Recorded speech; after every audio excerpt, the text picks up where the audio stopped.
दोस्तों एक बार फिर आपका स्वागत है, अभिनंदन है आपके अपनी YouTube channel Aryan institute Allahabad में। दोस्तों जैसा कि बोर्ड पर आप देख पा रहे हैं, आज एक बार फिर आपके समक्ष बात करने वाले हैं यूपी डीएलएड प्रथम सेमेस्टर बैच 2022 पर। दोस्तों अगर देखा जाए लगातार आपके साथ डीएलएड प्रथम सेमेस्टर के दौरान अनवरत हमारा संघर्ष जारी है। एक निवेदन आप सभी से करना चाहूंगा कि चैनल पर पहली बार विजिट कर रहे हैं तो प्लीज चैनल को सब्सक्राइब जरूर करेंगे।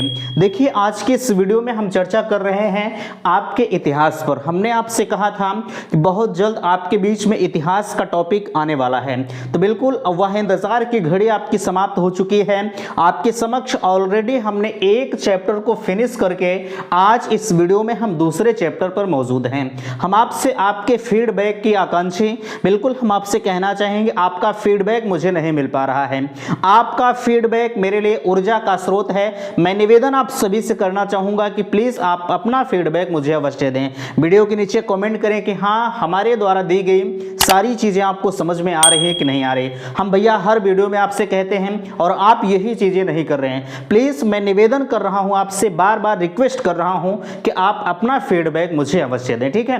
तो बहरहाल देखिए इतिहास का आज चैप्टर नंबर 2 आपके बीच में प्रारंभ हो रहा है और लेक्चर नंबर 2 भी। हम एक वीडियो में एक चैप्टर को समाप्त करने का प्रयास कर रहे हैं। हम और लोगों की तरह नहीं है। पहला चीज ध्यान रखिएगा कि हम एक चैप्टर में जो है 2-3 लेक्चर बनाए, नो ऐसा कोई काम नहीं है। आपका जो सिलेबस जल्द से जल्द खत्म हो यही मेरा परम उद्देश्य है। उसके बाद हमने आपसे कहा है कि आपके लिए जो है मॉडल पेपर उपलब्ध कराया जाएगा और प्रीवियस ईयर पेपर सॉल्व कराए जाएंगे जो भी अभी तक डीएलएड प्रथम सेमेस्टर या बीटीसी प्रथम सेमेस्टर में होके आज तक निकल चुके हैं, ठीक है। चलिए यहां देखिए दूसरा चैप्टर आपके बीच में प्रारंभ हो रहा है, पृथ्वी पर मानव की उत्पत्ति एवं विकास, ठीक है। इसमें क्या कुछ कैसे है, बिल्कुल हम आप अपने बारे में पढ़ेंगे कि हमारा जीवन जो है इस पृथ्वी पर कब से प्रारंभ हुआ है, ठीक है, और हमारा विकास किस तरह से हुआ और किस तरह से आज तक हम संघर्ष करते हुए अपने लाइफ में चले आ रहे हैं, ठीक है। इस चैप्टर में पढ़ा जाएगा। उससे पहले हम आपसे कहना चाहेंगे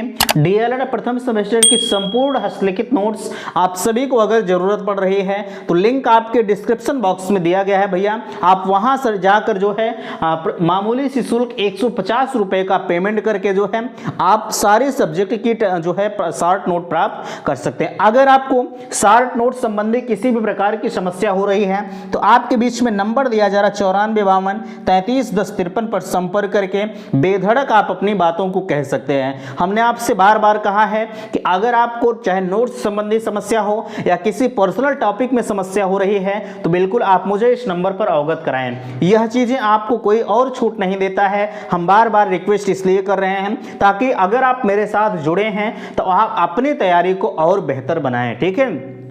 यही हम आपसे अपेक्षा करते हैं। जो भी हमारे साथ 30-35 लोग लगे हुए हैं, जुड़े हुए हैं इस प्राइवेट टेलीग्राम चैनल, ध्यान रखिएगा यह जो आप ज्वाइन करेंगे 150 रुपए देकर, यह आपका एक प्राइवेट टेलीग्राम चैनल है, ठीक है। इसे आप ज्वाइन करके आप सारे सब्जेक्ट के नोट्स को प्राप्त कर सकते हैं। और इसी प्राइवेट टेलीग्राम चैनल जो कि मैंने आपको बताया, इसी पर आपको जाकर डीएलएड प्रथम सेमेस्टर की मॉडल पेपर उपलब्ध कराए जाएंगे। यह चीजें आपको सार्वजनिक नहीं दी जाएंगी। जो लोग पैसा देकर भैया जो है जो मेहनत कर रहे हैं, ठीक है, वैसे तो सभी को जरूरत है वो मुझे पता है, लेकिन जो और मेहनत कर रहे हैं हमें उन्हीं की जरूरत है जो अपने आप को बेहतर समझ रहे हैं, ठीक है। जो ये पैसा देकर जो है ये प्राइवेट टेलीग्राम चैनल ज्वाइन कर रहे हैं, सिर्फ और सिर्फ जो मॉडल पेपर जाएगा, जो प्रीवियस ईयर पेपर जाएगा, ये सिर्फ इसी प्राइवेट टेलीग्राम चैनल पर प्रोवाइड किया जाएगा। इस वजह से मैं बार बार आपसे कह रहा हूं कि बिल्कुल आप बिना देर किए आप उस टेलीग्राम चैनल को ज्वाइन करें और अपनी तैयारी को और बेहतर बनाएं, ठीक है। चलिए चैप्टर नंबर 2 की शुरुआत हम आपसे करते हैं। फिर से मैं निवेदन करूंगा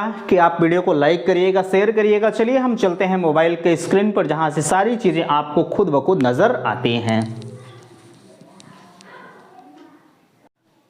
तो दोस्तों फाइनली हम आ चुके हैं मोबाइल के स्क्रीन पर जहां से देख पा रहे हैं चैप्टर नंबर 2 की शुरुआत आपके बीच में हो रही है। चैप्टर नंबर 2 का नाम है पृथ्वी पर मानव की उत्पत्ति एवं विकास। यानी कहा जाए, हमने आपको पहले भी बताया कि पृथ्वी पर मानव की उत्पत्ति कब से हुई और इस उत्पत्ति के बाद जो मानव का विकास है वो कैसे किस प्रकार से हुआ।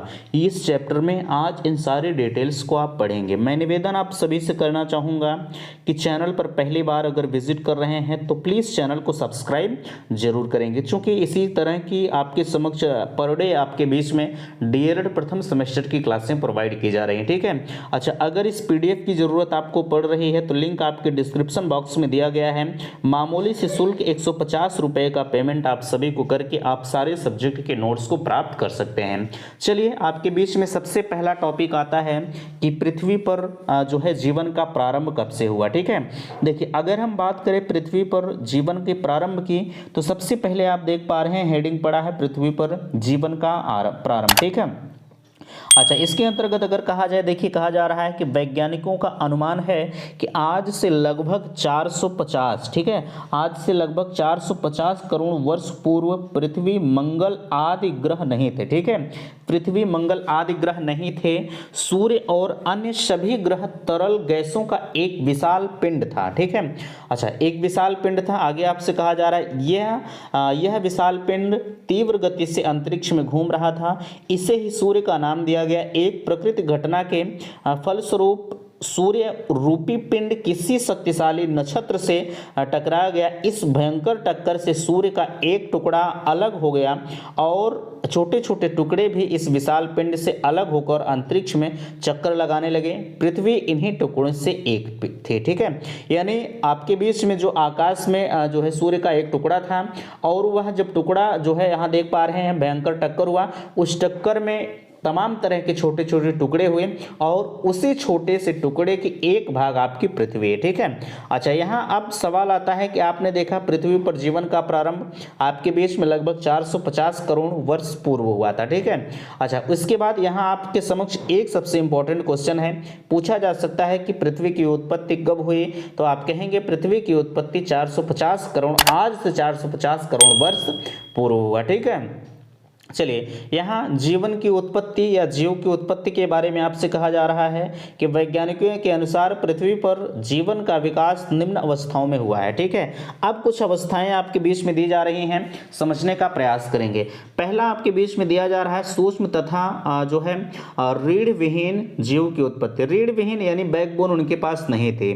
ठीक है, कहा जा रहा है कि आदि जीवों की उत्पत्ति जो है उत्पत्ति के संबंध में विद्वान अभी तक किसी एक निश्चित मत पर नहीं पहुंच सके हैं, परंतु अधिकांश विद्वानों का मत है कि आज के लगभग 50 करोड़ वर्ष पूर्व पानी में जीव का जन्म हुआ। आदि जीव जैली के समान जो है एक अत्यंत सूक्ष्म जीव था, जो है उसी पर एक जो है खाल और हड्डी नहीं थी। इसमें संभवतः वनस्पति पशु दोनों के सूक्ष्म जो है लवण विद्यमान थे। यह आदि जीव कोशिकीय या एक कोशिकीय था। यह जीव के अन्य विभाजक द्वारा ही अनेक जीव धीरे धीरे बढ़ते गए। ठीक है, आपके अगर बात किया जाए जीव की उत्पत्ति की तो पहले हमने आपको बताया कि रीढ़ विहीन यानी उनके पास बैकबोन नहीं थी। ठीक है, और यहाँ देखिए संभवतः वनस्पति और पशु दोनों सूक्ष्म लक्षण विद्यमान थे। जो भी जीव आपके बीच में उत्पन्न हुआ सबसे पहले उसमें वनस्पति के लक्षण भी उत्पन्न थे और जो है पशु के भी लक्षण उसमें दोनों यानी वनस्पति और पशु के दोनों के लक्षण पाए गए और यह एक कोशिकीय जीव था। इस उप विभाजन द्वारा ही अनेक जीवधारी बढ़ते बढ़ते यानी इसका जो विभाजन हुआ तो अनेक जीवधारियों की उत्पत्ति होते हुए चले गए। आप समझने का प्रयास करेंगे भैया, इतिहास है, आप खुद जो है अच्छी तरह से इसे रिवाइज करते हुए चलेंगे। ठीक है, अगला आपके बीच में आ रहा है, देखिए इसे भी समझने का प्रयास करेंगे। कहा जा रहा है कि खोल युक्त एवं जल स्थलचर प्राणी। ठीक है, अच्छा, इसमें आपसे कहा जा रहा है कि करोड़ों वर्ष के उपरांत इस प्रकार के प्राणियों का जन्म होना प्रारंभ हुआ जिनके ऊपर आवरण खोल था, यानी आवरण या अगर कह सकते हैं खोल था। ठीक है, इस श्रेणी में प्राणियों के घाव, केकड़े, जल बिंदु और मछलियां सम्मिलित थे। इनके साथ ही दलदली भागों में वनस्पति भी दिखाई देने लगी। इन दलदली भागों में कुछ अलग अलग प्राणी जैसे केकड़े, मेढक और रेंगने वाले प्राणी जैसे सरीसृप हो गया। सरीसृप को हम रेंगने वाले प्राणी कहते हैं। ठीक है, ध्यान रखिएगा, आकर रहने लगे। ये प्राणी जल तथा स्थल, ठीक है, ये प्राणी जल तथा स्थल स्थल दोनों में रहते हैं। इस प्रकार इसे कारण इन्हें जल स्थल चल प्राणी कहते हैं। अच्छा, एक चीज ध्यान रखिएगा, यहाँ जल और स्थल चर प्राणी का मतलब यह है कि यह कोई ऐसे प्राणी है, जैसे मेढक की अगर हम बात करें तो यह जल में भी रह लेता है और स्थल पर भी रह लेता है। ठीक है, ये दोनों जगह अपने आप को सर्वाइव कर लेता है। तो आप समझने का प्रयास करेंगे, जैसे यहाँ केकड़ा भी हो गया, रेंगने वाले तमाम तरह के पशु पक्षी हैं। ठीक है, वो सॉरी पक्षी तो नहीं, लेकिन जितने भी लगभग जो भी सरीसृप यानी कहा जाए जल और स्थलचर प्राणी के अंतर्गत आते हैं, वो अपने आप को जल और पृथ्वी दोनों पर कहीं ना कहीं वो सर्वाइव कर ले जाते हैं। ठीक है, चलिए अगला आपके बीच में आ रहा है अंडज श्रेणी के प्राणी। इसमें आपसे कहा जा रहा है कि जलवायु परिवर्तन के फलस्वरूप कालांतर में इस प्रकार के प्राणी दिखाई देने लगे जिनकी उत्पत्ति हुई है। ठीक है, जिनकी उत्पत्ति हुई है। इसके अतिरिक्त अब मगरमच्छ, बड़े बड़े सर्प आदि प्रमुख थे। इस काल में डायनासोर की भांति इतने बड़े बड़े जीव जंतु उत्पन्न हुई कि उनकी लंबाई 30 मिनट तक थी। यहाँ मिनट को थोड़ा सा समझने का प्रयास करेंगे, ये गलत लिखा है। ठीक है, अंडज श्रेणी के प्राणी आप यहाँ देख पा रहे हैं कौन कौन अंडज श्रेणी के प्राणी है, यानी जो अंडा देते हैं। ठीक है, चलिए आगे आपसे कहा जा रहा है नभचर एवं स्तनपायी प्राणियों की उत्पत्ति क्या है। ठीक है, देखिए यहाँ आपसे कहा जा रहा है कई करोड़ वर्ष पश्चात आकाश में उड़ने वाले स्तनपायी प्राणियों की उत्पत्ति हुई। इसके अतिरिक्त अब प्राणियों का जन्म गर्भ में ही होने लगा। नभचर प्राणियों में चिड़िया तथा स्तनपायी प्राणियों का नर वानर प्राइमेट प्रमुख हैं। बंदर, लंगूर, चिंपैंजी इस श्रेणी में सम्मिलित किए जाते हैं। ठीक है, नभचर और स्तनपायी प्राणियों में बंदर, लंगूर, चिंपैंजी ये इस श्रेणी में सम्मिलित किए जाते हैं। ठीक है, अब यहां से आपके बीच में आ रहा है मानव की उत्पत्ति। समझने का प्रयास करेंगे। मानव की उत्पत्ति के अगर अंतर्गत कहा जाए तो मानव के जन्म की कहानी बड़ी ही अद्भुत और रहस्यमय है। ठीक है, और आधुनिक विद्वानों का मत है कि प्राइमेट या कहा जाए प्राइमेट नर वानर से ही आज से लगभग 5 लाख वर्ष पूर्व ऐसे प्राणी का जन्म हुआ जो मानव के समान था। धीरे धीरे ये प्राणी वृक्षों से उतरकर अपने पिछले पैरों पर रखकर चलना सीख गए, धरती पर ही रहने लगे। इस बुद्धि के बल को ही मानव अपना वर्तमान स्वरूप प्राप्त किया है। ठीक है, अच्छा ये चिंपैंजी जो है अगर कहा जाए ये जो मानव हैं ये इनसे मिलते जुलते थे। ठीक है, अच्छा यहाँ देखिए कहा जा रहा है धीरे धीरे लगभग 5 लाख वर्ष पूर्व ऐसे प्राणी वृक्षों से उतर, जैसे पहले बंदर तो जो थे वो हमेशा वृक्षों पर रहते थे, अब हमेशा तो नहीं लेकिन अधिकतर समय उनका वृक्षों पर बीतता था, लेकिन धीरे धीरे वो अपने आप को सर्वाइव करते करते आज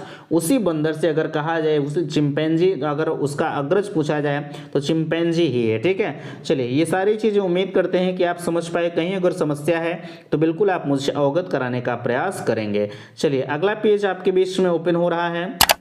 देखिए इसमें कहा जाए इस प्रकार के वर्तमान मानव का विकास 5 चरणों में हुआ है। अच्छा यहाँ देखिए समझेंगे आप, हालांकि ये सारी चीज़ें तो हमने आपको क्लियरली बता दिया, पूरी तरह से नोट्स भी आपके बीच में प्रोवाइड कर दिया गया है। हाँ, 5 चरण कौन कौन से हैं? सूक्ष्म एवं रीढ़विहीन प्राणी, जल स्थल चल प्राणी, अंडज श्रेणी के प्राणी, नभचर एवं स्तनपायी जीव और तत्पश्चात ठीक है तत्पश्चात मानव की उत्पत्ति। ठीक है, ये सारी चीज़ें उम्मीद करते हैं कि आप समझ गए।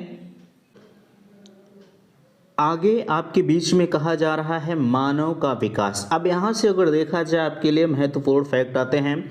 देखिए इसके अंतर्गत कहा जा रहा है पृथ्वी पर जीवन की उत्पत्ति के पश्चात मानव का जन्म हुआ। मानव के पूर्ण विकसित होने में लंबा समय बताया। मानव शुरुआत में जानवरों के समान था, परंतु धीरे धीरे वह पैरों पर चलना सीखा। मानव के मस्तिष्क के साथ मानव के साथ साथ रहने तथा प्रकृति के उपलब्ध विभिन्न खानों की वस्तुओं का प्रयोग करने का भी सीखा। ठीक है, होमोसेपियंस, यह चीजें आप ध्यान रखिएगा। होमोसेपियंस एक लैटिन शब्द है जिसका अर्थ है बुद्धिमान मानव। अगर कहा जाए होमोसेपियंस तो यह मनुष्य का वैज्ञानिक नाम होता है। 1 नंबर का क्वेश्चन आपके बीच में आता है, मनुष्य का वैज्ञानिक नाम क्या है? तो आप कहेंगे मनुष्य का वैज्ञानिक नाम होमोसेपियंस है। ठीक है, अच्छा आगे आपसे कहा जा रहा है प्राचीन सभ्यता के इसी क्रमिक विकास के 3 प्रमुख भागों में विभक्त किया गया है। पहला है पाषाण काल, दूसरा है ताम्र एवं कांस्य युग और तीसरा है लौह युग। ठीक है, अब पहला आपके बीच में आ रहा है पाषाण काल। अच्छा, एक चीज़ अगर कहा जाए पाषाण काल, इसके अंतर्गत अगर कहा जाए तो पाषाण काल का तात्पर्य उस काल से है जब मनुष्य अपने औजार तथा अपनी आवश्यकता की अन्य वस्तुएं पत्थर की ही बनाता था। पुरातत्ववेत्ता की धारणा है कि मानव का जन्म पत्थर की कठोर भूमि पर हुआ था। जब मानव ने यह पहली बार अपनी आंखों से पृथ्वी पर खोली, आंखें इस पृथ्वी पर खोली, तब अपनी रक्षा के लिए उसे पत्थर ही मिला। उन दिनों मानव बिल्कुल असभ्य था। जब मानव ने पहली बार अपनी आंखें इस पृथ्वी पर धीरे धीरे अपनी सभ्यता को उस काल को कहते हैं। ठीक है, अच्छा यहाँ देखिए समझने का प्रयास करेंगे। थोड़ा सा हमें लगता है यहाँ मिसप्रिंट आपके बीच में दिया जा रहा है। देखिएगा, जब मानव ने पहली बार अपनी आंखें इस पृथ्वी पर धीरे धीरे उसने सभ्यता को यहाँ देखिए थोड़ा सा इसमें मिसप्रिंट है। फिलहाल के लिए समझने का प्रयास करेंगे, आगे हम आपको इस पर चर्चा करके और भी लेक्चर प्रोवाइड कर देंगे। ठीक है, बिल्कुल भी आप परेशान मत होइएगा। अब यहाँ से देखिए पाषाण काल के कुछ वर्गीकरण है। पूरा पाषाण काल, मध्य पाषाण काल, उत्तर पाषाण काल या नव पाषाण काल। यह पूरा पाषाण काल को हम पूर्व पाषाण काल कहते हैं और उत्तर पाषाण काल को हम नव पाषाण काल कहते हैं। अब इसके अंतर्गत कहा जा रहा है पूर्व पाषाण काल। इसमें अगर कहा जाए आपसे मानव सभ्यता का प्रारंभिक काल को पूर्व पाषाण काल के नाम से जाना जाता है। यानी मानव कहाँ से सभ्य हुआ? पूर्व पाषाण काल से। ठीक है, अब यहाँ देखिए पहला इसके अंतर्गत आ रहा है औजार। इस युग में मानव का जीवन अत्यंत संघर्षपूर्ण था। सर्वप्रथम मानव ने जंगली पशुओं से अपनी रक्षा करने के लिए पत्थरों के हथियार बनाने शुरू किए। इन हथियारों में सर्वप्रथम उसने हथौड़ा बनाया, तत्पश्चात कुल्हाड़ी, चाकू एवं सल्क आदि तैयार किए गए। ठीक है, अच्छा, निवास स्थान पूरा पाषाण काल के जो मनुष्य थे उनका निवास स्थान कहाँ था? पूर्व पाषाण काल का मानव गुफाओं में निवास करता था। ये गुफाएं तालाबों, नदियों, जलों, स्रोतों के निकट प्राप्त हुई। मानव जीवन घुमक्कड़ी था। कभी कभी वृक्षों की डालियों तथा पत्तियों की झोपड़ी में भी अपना घर बना लिया करते थे। ठीक है, कौन? पूरा पाषाण काल, या अगर कहा जाए पूर्व पाषाण काल के मनुष्य। ठीक है, चलिए अगला आपके बीच में आ रहा है कि जीवन के साधन। इसके अंतर्गत जंगली पशुओं का शिकार करते थे। ठीक है, पहली चीज़ ध्यान रखिएगा, पूरा पाषाण के जो मनुष्य थे ये जंगली पशुओं का शिकार करते थे, मछलियाँ पकड़ते थे। इसके अतिरिक्त कंदमूल, फल खाते थे। इन्होंने मांस खाना भी सीख लिया था। इस समय कच्चा मांस खाने का उल्लेख प्राप्त होता है। पहले के जो मानव थे इनको यह ज्ञात नहीं था कि ये जो मांस होता है उसे पकाकर खाया जाए। ये कच्चा मांस को ही खाते थे। बाद में धीरे धीरे करके यह मांस को पकाना सीख गए थे।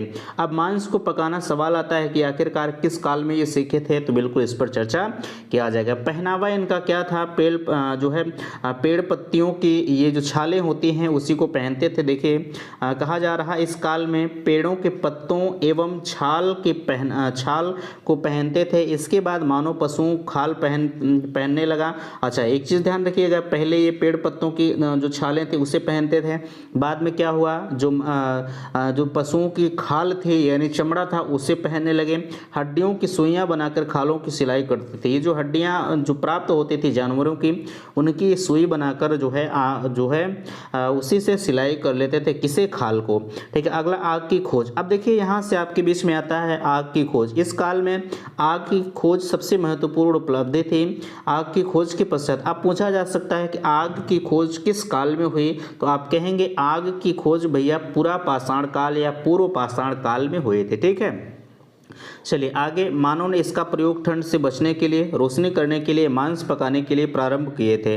ठीक है, किसका प्रयोग? आग का प्रयोग। मृतक संस्कार। ठीक है, देखिए कहा जा रहा है उत्खनन से प्राप्त सामग्री के आधार पर ज्ञात होता है कि इस काल में मानव अपने मृतकों को दफना देता था और उसके साथ भोजन एवं अन्य उपयोगी वस्तुओं को भी रख देता था। इससे यह अनुमान है कि मानव पुनर्जन्म में भी विश्वास करता था। इसमें कहा जा रहा है कि अगर हम जो मनुष्य मर जाते जाते थे उनके साथ ये खाने वाली सामग्री और पहनने वाली सामग्री को भी दफना दिया जाता था। चूंकि ये लोग पुनर्जन्म में उन्हें ऐसा प्रतीत होता था कि ये आगे चलकर फिर से मनुष्य का जन्म लेंगे, ठीक है, और जब मनुष्य का जन्म लेंगे जो हम इनके साथ दी जा रही चीजें हैं ये फिर पुनः प्राप्त कर लेंगे। ये कहीं ना कहीं एक ढकोसला था, ठीक है। चलिए, इनको यह ज्ञात नहीं था। अगला आपके बीच में आ रहा है संगठन। इस काल में मानव टोलियां बनाकर रहते थे। प्रत्येक टोली का एक प्रधान होता था। प्रधान के नेतृत्व में यह टोलियां भोजन आहार की खोज में एक स्थान से दूसरे स्थान पर जाया करते थे। ये किसी एक स्थान पर हमेशा नहीं रहते थे, वरन जहां कहीं भी ये शिकार, कंदमूल, फल आदि खाने की आशा होती थी, यहाँ टोलियों में वो चले जाया करते थे। आज के समय में आप देख पा रहे हैं तमाम तरह की जनजातियां हैं, वो भी दिन पर दिन कहीं ना कहीं जाया करते हैं भोजन की तलाश में। सेम वही कंडीशंस पूरा पाषाण काल के मानव की थी। वह अपने भोजन की तलाश के लिए पर डे कहीं ना कहीं वो भ्रमण करते रहते थे, कहाँ से हमको कंदमूल, फल, मांस इत्यादि मिल जाए, ठीक है। अभी तक तो आपके बीच में पूरा पाषाण काल चल रहा था। अब आपके बीच में आता है मध्य पाषाण काल। इसमें कहा जा रहा है मध्य पाषाण काल के प्रमुख विशेषताएं इस प्रकार है। देखिए, पहला चीज आपके बीच में आ रहा है निवास स्थान। मध्य पाषाण काल के मानव कंद धाराओं में रहता था, ठीक है। कंदराओं का मतलब क्या होता है, जैसे कहीं नदियों इत्यादि में, जैसे यहाँ देख पा रहे छोटी छोटी पहाड़ियों पर रहता था। जलवायु पहले की अपेक्षा बहुत गर्म हुई। फलस्वरूप जहाँ बर्फ जमी थी वह पिघल कर पृथ्वी की उर्वरक शक्ति का विकास हुआ तथा जलवायु एवं वनस्पतियों के मैदान विकसित हुए। घास एवं खाने वाले छोटे छोटे जानवर जैसे हिरण, खरगोश, बकरी आदि भी पैदा हुए। किस काल में? मध्य पाषाण काल में, ठीक है। पहले मध्य पाषाण काल का मानव कहाँ रहता था? कंदराओं और छोटी छोटी पहाड़ियों में रहता था। और ये पहले कहाँ रहते थे? इनका कोई फिक्स नहीं था, यानी पूरा पाषाण काल में इनका कोई भी निवास स्थान जो है ये फिक्स नहीं रहता था। ये कहीं अपना अलग अलग जगहों जैसे गुफाओं इत्यादि में ये रहने लगते थे, ठीक है। चलिए, आगे आपके बीच में आ रहा है निवास के बारे में आप देख लिए। अगला आपके बीच में ओपन हो रहा है, देखिए नवपाषाण कालीन मानव जीवन की विशेषताएं क्या थी। इसमें कहा जा रहा है नवपाषाण कालीन मानव जीवन की विशेषताएं निम्नलिखित थे। हथियारों का विकास। इसमें कहा जा रहा है इस समय के हथियारों की चमक, पॉलिश देखने को मिलती थी। और कुल्हाड़ी, address polisher, hammer, stone fabricator, skill stone नामक हथियार प्राप्त हुए। इस काल में पहिए एवं हंसिए का आविष्कार होने लगा। आपसे पूछा जा सकता है कि पहिए का आविष्कार कब हुआ, तो आप कहेंगे नवपाषाण काल में पहिए का आविष्कार हो गया था, ठीक है। चलिए, उम्मीद करते हैं कि सारी चीज़ें आपको समझ में आ रही हैं। पीडीएफ की ज़रूरत अगर पड़ रही है तो लिंक आपके इस डिस्क्रिप्शन बॉक्स में दिया गया है। आप यहां से जाकर मामूली सी शुल्क 150 रुपये का पेमेंट करके आप पीडीएफ को प्राप्त कर सकते हैं, ठीक है। चलिए, यहाँ देखिए कृषि का आरंभ कब हुआ। कृषि का आरंभ आप कहेंगे नवपाषाण काल में कृषि का आरंभ हो गया था, ठीक है। आपसे कहा जा रहा है शिकार स्थान पर जो है नवपाषाण काल में शिकार के स्थान पर कृषि एक दृष्टि से मानव इतिहास की क्रांति थी। इस काल में गेहूं, जौ, बाजरा, मक्का, फल, साग, कपास का उत्पादन होता रहा होगा, ठीक है। अच्छा, यहाँ देखिए पशुपालन। नवपाषाण काल में जो मनुष्य थे वो कहीं ना कहीं पशुओं को भी पालना वो सीख गए थे, ठीक है। चलिए, इसके अंतर्गत कहा जा रहा है नवपाषाण काल के लोगों ने इस बात को महसूस किया कि यदि हम पशुओं की हत्या करना बंद कर दें और उसका पालन शुरू कर देंगे तो उससे अधिक लाभ होगा। इसलिए इन लोगों ने पशुपालन का कार्य शुरू कर दिया। पशु पक्षी पालतू पशु जैसे गाय, भैंस, बकरी, घोड़ा, कुत्ता, बैल आदि जो है ये प्रथम पालतू जानवर थे। किसके? नवपाषाण काल के मानव के। अच्छा, यहाँ मिट्टी के बर्तन का निर्माण आपसे पूछा जा सकता है कि मिट्टी के बर्तन का निर्माण किस काल में प्रारंभ हुआ, तो नवपाषाण काल के लोगों ने मिट्टी के बर्तन बनाना अपना प्रारंभ कर दिया था, ठीक है। चलिए, अगला आपके बीच में आ रहा है, देखिए निर्माण आपके यहाँ दिया भी जा रहा है कि नवपाषाण काल अथवा नवपाषाण काल के लोगों ने मिट्टी के बर्तन बनाना शुरू कर दिया था। कृषि एवं पशुपालन का कार्य आरंभ हो जाने के कारण अब इन लोगों के पास सामान अधिक हो गया। इसलिए अपने सामान को सुरक्षित रखने के लिए इन लोगों ने मिट्टी के बर्तन बनाना शुरू कर दिया था, ठीक है। चलिए आगे, वस्त्र निर्माण। पहले हमने आपको बताया कि पहले ये लोग जो है जानवरों की खाल, पेड़ों की छालें इत्यादि को अपने वस्त्र के रूप में धारण करते थे। लेकिन यहाँ समझने का प्रयास करेंगे, इस काल में लोगों ने पौधे के रेशों तथा धागों धागों से काटना प्रारंभ कर दिया, यानी पौधे के रेशे जो होते हैं तथा उनके धागों से काटना प्रारंभ कर दिया और इन्हें बुनकर वस्त्रों को बनाने में समय वस्त्रों के लगे। इस समय वस्त्रों को रंगना भी आ गया और कताई बुनाई के साथ रंगाई की भी कला का विकास हो चुका था। किस काल में? नवपाषाण काल में। यानी अगर कहा जाए जो नवपाषाण काल है इसमें लगभग मनुष्य अपने मनुष्यता को पहचान गया था। ठीक है, हमें क्या कुछ कैसे करना है सारी चीज़ों के बारे में लगभग ये जान गए थे।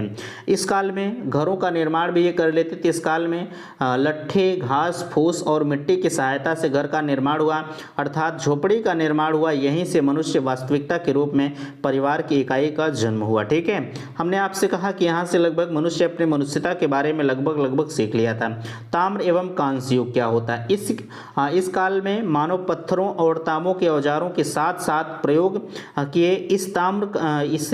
इसे ताम्र एवं कांस्य युग कहा गया। इस काल में मानव ने पत्थर और तांबे के औजारों के साथ साथ प्रयोग किया, यानी तांबे और पत्थर का एक साथ प्रयोग किया। इसी वजह से इसे हम ताम्र एवं कांस्य युग कहते हैं। ठीक है, चलिए अगला कृषि में सुधार। यहीं से आपके कृषि में भी सुधार हुआ।